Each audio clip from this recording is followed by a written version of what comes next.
there are real solutions for Australia. I know this because I've been involved in consulting to heavy industry, to the energy industry, and to large-scale operations, both corporate and governmental. For the last 24 years, I've been retained to review technologies that would enable communities to become energy autonomous or energy self-sufficient, if you like, fuel self-sufficient.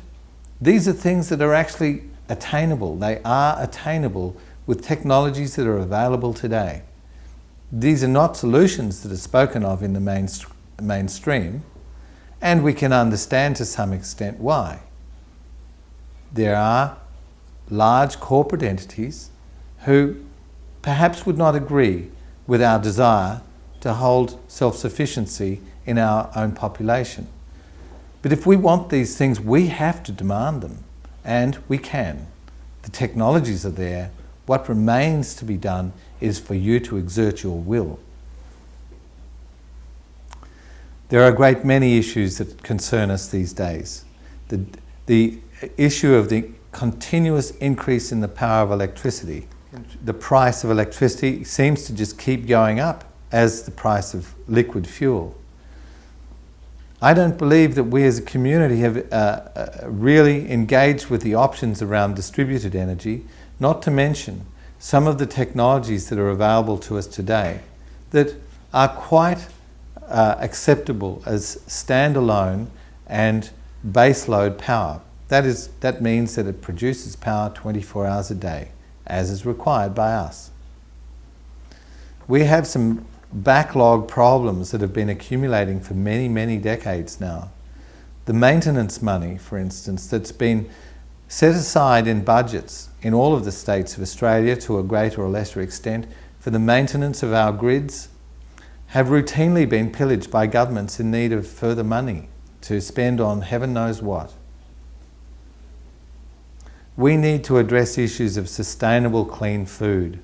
We need to address issues associated with responsible labelling of our food and the issue of the impacts of genetically modified materials. We need to review our water infrastructure, the ownership and control of that infrastructure, and what the infrastructure is set out to do.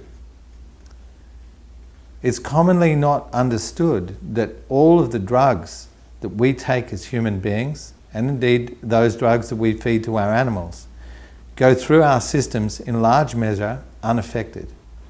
They end up in sewage treatment plants that were never designed to treat those cocktail of chemicals.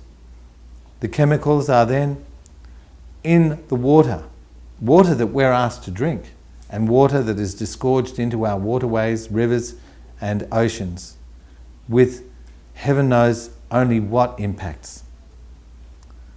We have some indications.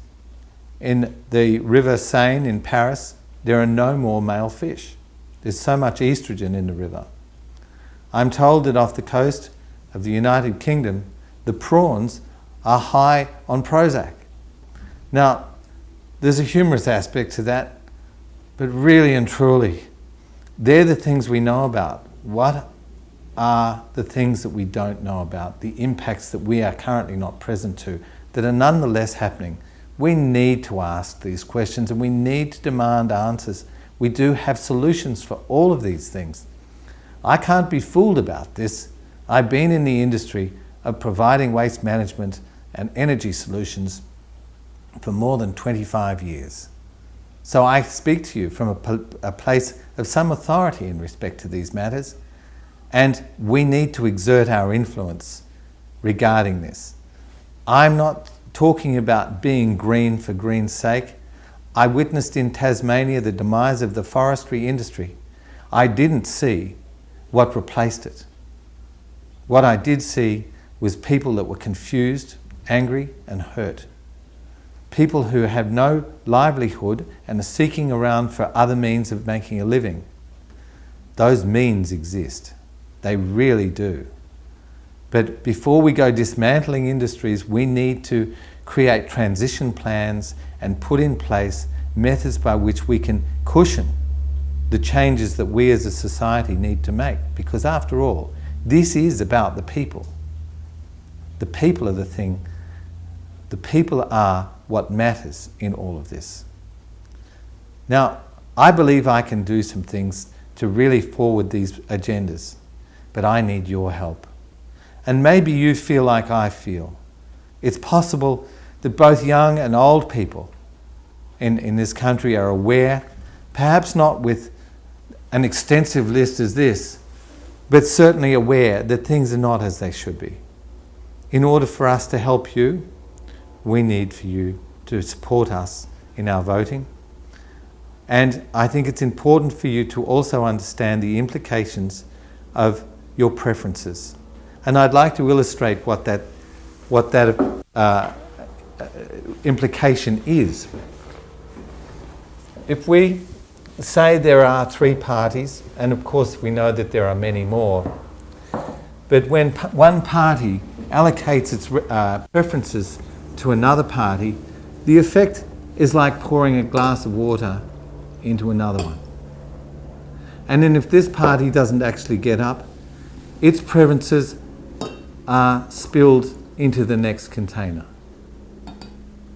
So by this means, it's actually possible that mainstream groups can actually be heard and potentially get some purchase in the political process. So I urge you to be very conscious about how you allocate your preferences, and please support me in supporting you in delivering Australia new solutions. And thank you.